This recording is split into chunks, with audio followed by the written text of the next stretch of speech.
What do you call that? Impersonation? Impersonation, yes. Cheating is what I was thinking of, right? Cheating. Did you do it? I did not do that. Yeah, no. Yeah, it's called cheating, right? The idea that somebody else could take your place and do it for you, I mean, that's cheating, right? And if you grew up in church, you probably, think that's wrong. Even if you didn't grow up in church, probably something about you says, yeah, that's just not, you shouldn't do that. Maybe some of us here are like, oh, that's the big deal. Who gets hurt, right? There actually are a lot of people get hurt. but that's called cheating. And what's really interesting in this story today, it's really interesting because this is kind of what God does. It's what God does in the story. But it's definitely not cheating, and it's definitely not wrong. But God does something kind of just amazing here, kind of where someone else takes the place of something else. Yeah, if you were here last week, we talked about Joseph, and Joseph was a man, he had a family, and then they ended up in Egypt, saved from a famine. And then Joseph and his family, they lived in Egypt for many years, hundreds of years, and eventually the new ruler came, and then this family actually became, and then all their descendants actually became slaves in the country. And so, we don't know all the details about how this happened, but they all became slaves. So if you were a member of this family, you're a member of all these descendants, you were actually a slave. You were born into slavery. You were a slave. But God had plans for the family. God had plans to rescue the family in the same way that He rescued, as we talked about last week, as He rescued them from a famine. God was going to rescue them from this slavery. And so God raised up a person, as the character, his name was Moses. And Moses, even though he was born a slave, was called by God to be used to lead God's people out of Egypt. And then God sent a whole bunch of what's called plagues into Egypt. Now I haven't been to Del Norte? I haven't actually been inside Del Norte. I don't think I've ever been inside Oak Valley. I know a lot of you guys know Del Norte and Oak Valley, but I've been through a lot of the other PUSD schools and Westview CCA, things like that. One of the really interesting things I noticed about many of your schools is, well actually one really thing that I find really, I don't know where I saw this, but there was a school, or maybe more than one school, that when you go in, they have posters of the colleges that their graduates go to, like the advertising, UCLA, Berkeley, Miramar, wherever, right? And I was like, interesting. I find that fascinating that they, like which schools make it, which schools, But anyway, that's a different thing. But the other thing I've noticed in some of the schools is a lot of times they have certain banners up, and sometimes it's like printed up on walls or on pillars, stuff like that, of certain characteristics that they want you to have. So for example, it might say like character, it might say integrity, it might say excellence, it might say discipline, it might say, all these things, right? And I don't know if yours, Del Norte, Oak Valley, or any other schools have it, but I've seen it at many schools. It seems like this trend that schools like to do that, at least here in San Diego, the schools like to have these things, but actually, do they have it here? I don't know. They might have it. No, I don't think they have it here. Well, it's STEAM. What's STEAM? STEM? I thought it was called art. Is that a thing? Is that STEAM? There's no more STEM? It's all STEAM? But anyway, so arts. Interesting. What is that? I guess it's a discussion for another time. But anyway, so it's a good trend to do, right? But, if you were to go to your school, but the point is, in your school, they want you to have all these things, right? They don't want you to just have one. You can't just be like, well, you know what? Hard work or excellence, right? I'm going to have excellence. But the other ones, no big deal, right? Integrity, character, discipline, whatever. I'm just going to choose one, right? I'm going to choose one, and that's the one I'm going to do. No, your school wants you to have all of them, right? Have all these different things, and usually there's 5 or 6, probably because, if you had 10 or 20, it'd be too hard to remember, right? Well, the pillars at the So, branch. You have what? I remember in elementary school we had the pillars. Oh, yeah. The pillars, okay. Yeah. So you can have some, and what's interesting to notice is that in this story here, These kind of, because if you, again, like a lot of us grew up in church, right? So we've heard these stories and heard these plagues before, right? But imagine if you hadn't heard these things before, right? And you hear that God says he's going to free his people from slavery. And then he sends these plagues, right? I mean, why does he need to send 10? It's like the first one didn't work, and so the second one didn't work, the third one, he had to send 10 of them because, no. The point is that these 10 plagues were all very intentional. And they all were kind of like pillars, or kind of like these all different things that were all together in one package. And actually, if you were to study about Egyptians and people back at that time, you'll realize that actually they worshipped a whole lot of different gods. And some people hypothesize that it's possible that these particular plagues were addressing certain gods. They were speaking against certain gods and certain values that the Egyptians had to create a whole big picture of what God's going to do. And we'll see, especially as we get to the end of them, why this is important, especially in the last couple of plagues. So it starts off with the river Nile turning to blood, right? In Exodus chapter 7, the river Nile, which is the kind of the life of Egypt, is still very significant to Egypt, the country of Egypt today. The water actually turns to blood, right? And then the next one is they have frogs everywhere. So like you're eating soup, right? You're just sipping on your soup, and you dip your spoon in there, frog comes out. Frog comes out on there. That's kind of frogs. They come out of your food. They come out of your bed. They come out of everywhere. Frogs everywhere. I mean, you can imagine, kind of crazy. Then the third one was swarms and zillions of gnats. These little flying insects. Gnats just can be used very generically to a lot of different kind of insects. And the next one was the swarm of flies. So flies took over. I find this interesting because California, we have more. I'm from the Northeast, where there's a lot more probably mosquitoes than there are flies. Here, there are not many mosquitoes, but there are more flies. So when I moved out to LA, I bought a fly gun. Have you seen these things? Fly guns? It's a gun. It shoots salt. You can't shoot flies. It shoots salt. Oh, you can shoot flies.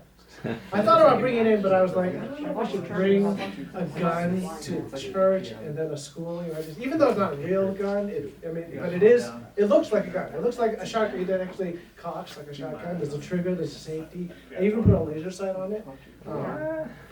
Anyway, so this is what it is. You fill it with salt. So there's a little ammo container. You put in salt, and you put just table salt in there. And then you cock it, right? You cock it just like you load it, salt it, and you turn off the safety, and then you aim it, and then you shoot. And it shoots a whole bunch, like a shotgun, it shoots a whole bunch of salt out. And the salt actually, from what I can tell from what I've seen from the dead flies, I think what it does is it really damages their wings. It's not really that it kills them, like it penetrates the body of the flies, but it actually really damages the wings and they end up dead, right? Actually, on the side of the gun, I put a piece of tape, and I actually mark off how many flies I killed. I killed like 40 or 50 flies. I mark off with a Sharpie. Every time I kill a fly, I mark it off. Can it hurt someone? Oh yeah, it can hurt someone. I mean, it won't make you bleed or anything, but you definitely don't want to shoot people with it. Okay. It's not, anyway, but that's like, that's. I mean, a lot of us, even if you don't have a salt gun, you're pretty familiar with flies, and sometimes you have flies in your garage. You have a fly in the house, right? Someone leaves the door open too long, a fly comes in, right? And there's a fly there, and so what do? You chase after it with, a fly swatter, or you open the door trying to get the fly out if you care about flies' feelings or something like that.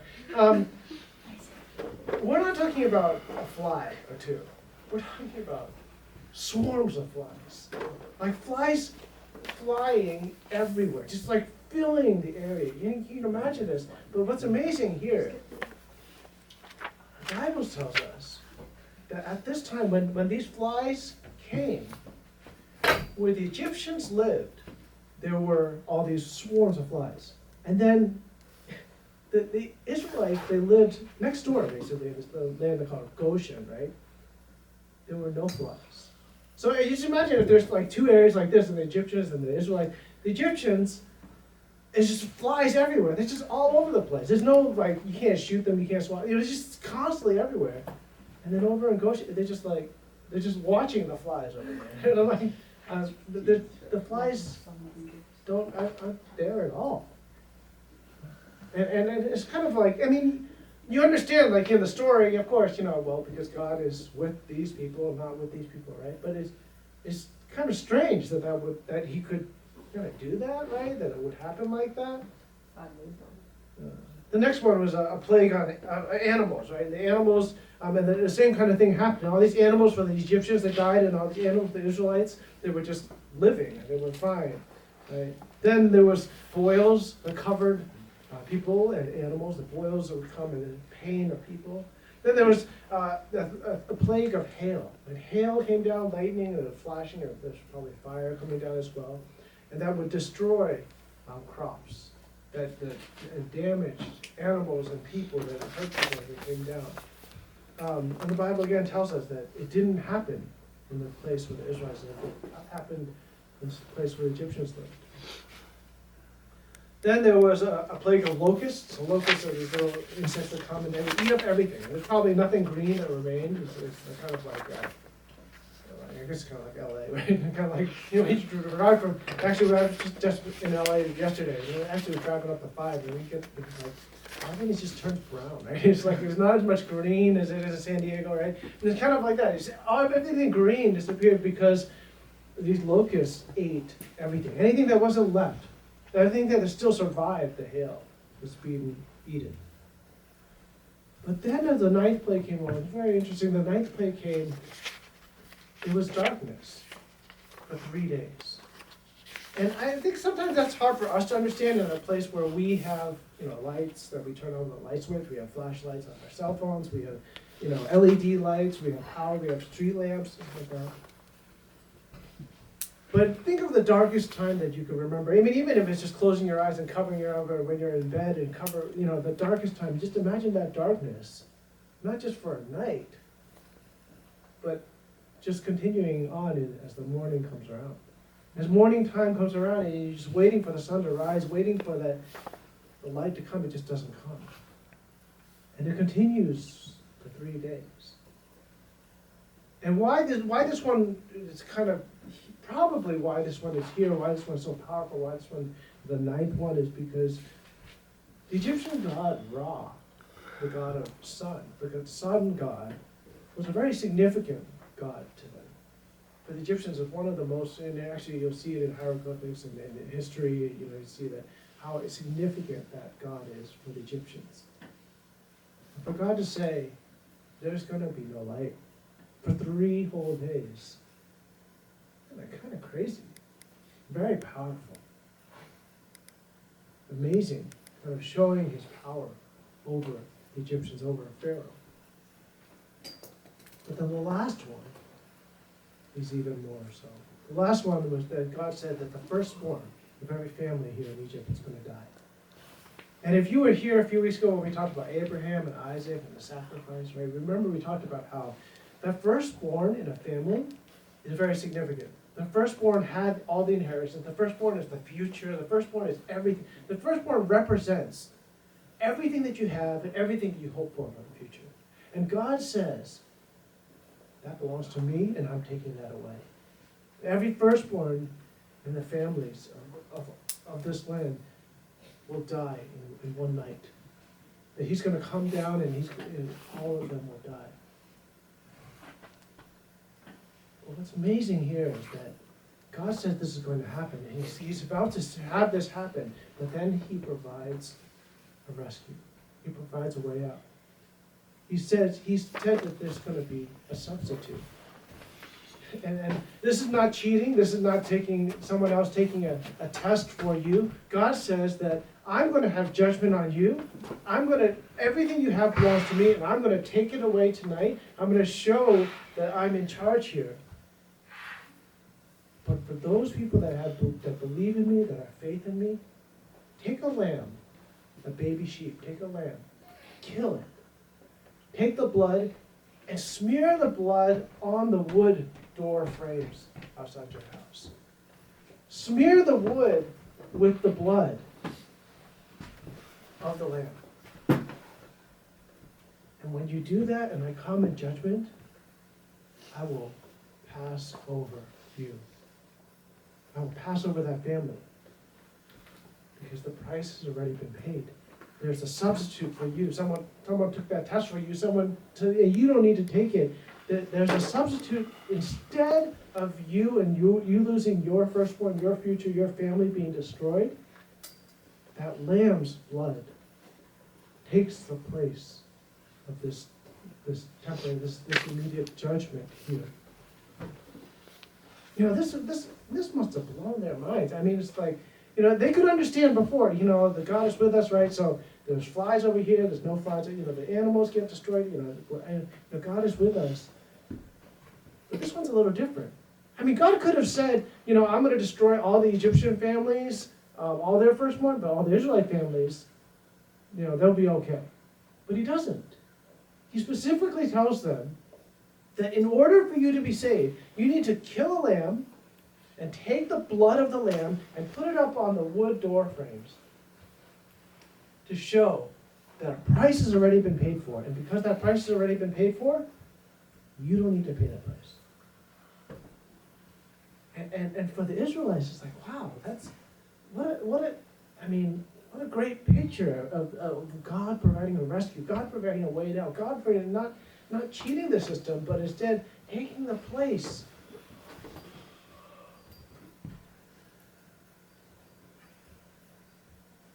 Because of this, Pharaoh at the end, he does let them go. He acknowledges God's in control. He does let the Israelites go. And because of this, the Israelites later on, as you know, if you have Jewish friends or you've met Jewish people, you celebrate in the spring, around the time the Christians celebrate Good Friday and Easter, they celebrate something called Passover, right? Because the angel of the Lord, that death, they got passed over because of the lamb and because of the blood. Because of the blood put on the wood. And that's an amazing story, and that's a great rescue that God did for his people. If you grew up in church and you've heard about Jesus and stuff like that, I hope you see. I hope that would remind you that God did something even greater. Is the story of Passover, the story of the Israelites coming out of Egypt to be saved by this lamb and the blood? Is that all it is to them? Why would it be that the world's biggest problems, your biggest insecurities, your biggest rebellion against God, in all of creation and existence, biggest issues, the fighting and the hatred and the disagreements and the things that are broken, the relationships that are not the way they should be, the world that's the way it should be, the injustices in, why should it be that a God who demands justice, who demands that all these things be put right, how could it be that he sends himself to come to this earth and to be described as a lamb? God could have come and sent his son Jesus to be described as a lot of things. He is described as many things. A lion, right? He could have said, Jesus, he's the cow of the world. He could have said, Jesus, he's the mouse of the world. He could have said, Jesus, he's the dog. He's the friendly dog of the world. He could have said, he could have chosen the bald eagle of the world. He could have chosen a lot of animals. Why is Jesus again and again talked about as the lamb of the world? And why is this lamb killed and his blood hung up on the cross, on the wooden cross, for display for all to see? And because the lamb is slaughtered and the blood is put up, the judgment of this world would fall on him, and that we could get passed over. I hope you see that. I hope you are reminded of that. I hope that picture never leaves you, because that is what God has done. That is what God has done when he sent Jesus Christ, is that instead of you paying the price, that Jesus Christ has done it. And this is it's not cheating someone taking the test for you. But this is a graciousness that God would give you this gift for someone who died instead of you. I remember another time when somebody paid the price for me. As some of you know, before I was in San Diego, I was in LA. And I worked at a church in LA, I did youth ministry, and actually I did college, youth, and children's ministry in the church in LA. And I remember interviewing at the church many years ago. And I had never, well, I probably had been to LA, but I never really I never spent an extended period of time in LA. And then I was actually from the Northeast, so I remember coming from Boston and coming to LA, and it's, and I think that after we live here, it's kind of, you take these things for granted, but so much sun, right? And the palm trees, right? The palm trees, I don't know, you grow up here, you kind of take it for granted, but the palm trees are actually pretty amazing. And it just has this kind of vacation feel, and just, it's really nice, and I remember, coming to LA and enjoying, and talking to the church, and interviewing the church, and eventually ending up working for the church. I remember as we came, the whole family came, and we came to LA, and interviewed the church, talked to a lot of people, met the youth, met parents, met leaders of the church, and then we were here for, I don't know, a bunch of days, 4 or 5 days, and then the last day, the last full day that we were here, they said, there's no more interviews for you, no more meetings or anything, right? You guys are going to Disneyland. And we're like, what? And then, yeah, this last day is reserved for you to go to Disneyland. I mean, you come to LA, might as well go to Disneyland, right? And we were like, wait a minute, isn't Disneyland, like, it's pretty expensive, right? And it's like, you come, churches are not, I mean, some churches may be like rich, but I mean, we don't think of churches as kind of like, oh yeah, I'll just go to Disneyland, right? Especially if I have a family of 5, right? So they bought 5 tickets, and they just gave it, and they were like the hopper or the whole, the whole deal, just like at least $500. It's just like, you flew me out here to interview, that's great, but that's pretty generous, right? It's like, so all you gotta tell your parents to get me ticket. No. So anyway, so we go to Disneyland, and then, that's an example of somebody. So we found out later, there's somebody from the church. Now it wasn't the church itself, but someone from the church bought these tickets for us. So he was a lawyer, and not that it necessarily means he's rich, but he was rich, or richer than us. And he bought these tickets. He just thought he was being very generous, and he bought these tickets for us, right? So that's an example of someone who pays the price for us, because we went for Disneyland free, but somebody had to buy them, right? Somebody had to spend probably $500-600, to send us there, right? But that's not the interesting. But the interesting thing is this. So anyway, I get hired by the church, come to the church, right? And I find out who bought the tickets, right? And then I find out this. I'm coming as the college youth and children's pastor, right? So I work with those kids. I find out his kids are in the youth group. Okay, so he has a vested interest in the youth ministry and the youth group, stuff like that, right?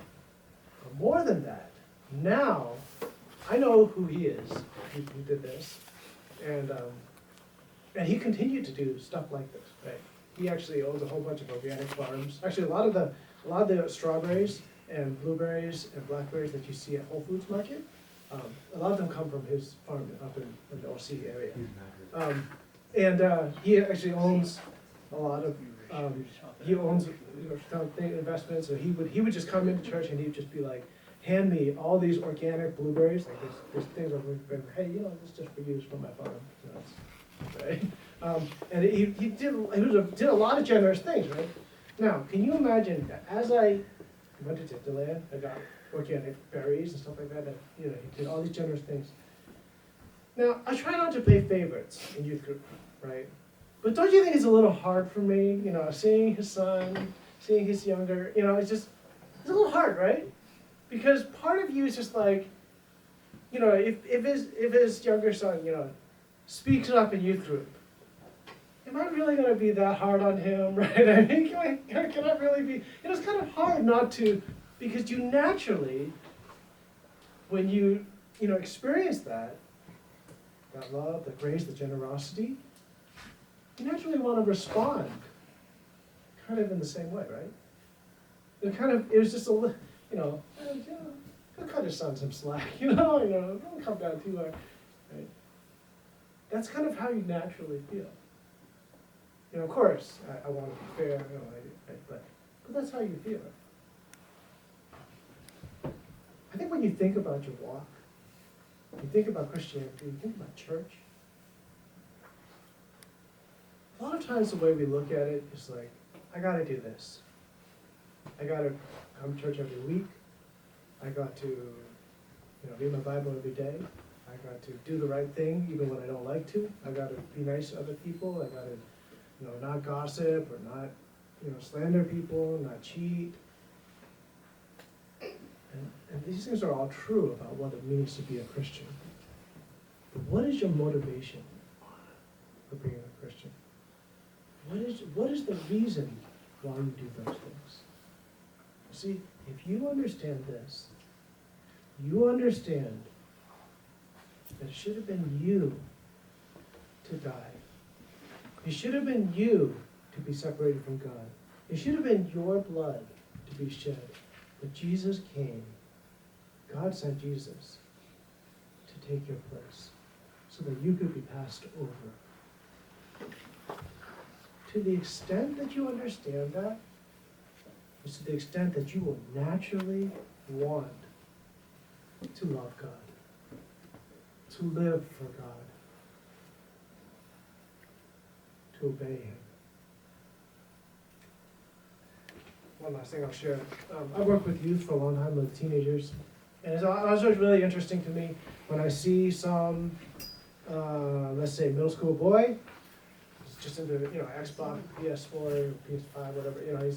He's into gaming, right? And all of a sudden, one day, I see him, and he's like talking about some sport, like soccer or volleyball or something. And so all of a sudden, he's just like really into it. Huh. That's interesting. He's never shown any interest in just the sport before. All of a sudden, he's so interested in knowing how to play, what the positions are, how the teams in the local schools are doing, and stuff like that. And I'm like, oh, that's interesting. There's a girl that he grew up with that plays that sport. I see this time and time and again. You get it could be 7th grade, 8th grade, 9th grade, 10th grade, right around those ages. All of a sudden, a girl who's never been interested in certain things, all of a sudden, interested in pro MLB baseball. What? She's always been talking about pink and flowers and stuff, and all of a sudden she's interested in MLB. And there is one kid in youth group. He always talks about Padres and Dodgers. We've all been there, right? We all know that feeling, and we've seen that, whether it's for ourselves or seen for other people. That when you love someone, or even if you don't love them, you just have a crush on them, the things that they are interested in, the things that they talk about, the things that they like, all of a sudden they just naturally become the things that you like too. Right? See, when you see God's love for you, when you experience God's love for you, when you start to understand it, you hear it again and again, and you understand what God has done for you, and you feel it, and you begin to love God back, it becomes a little easier. I'm not saying that you're just always going to love to read the Bible, or always love to go to church, or always, but you'll move that direction as you understand God's love for you, and you fall in love with Him as well. Let's pray. Lord, we thank you for this passage, and just a reminder it is of who you are, that you rescued the Israelites out of Egypt and out of slavery. But also a reminder to us that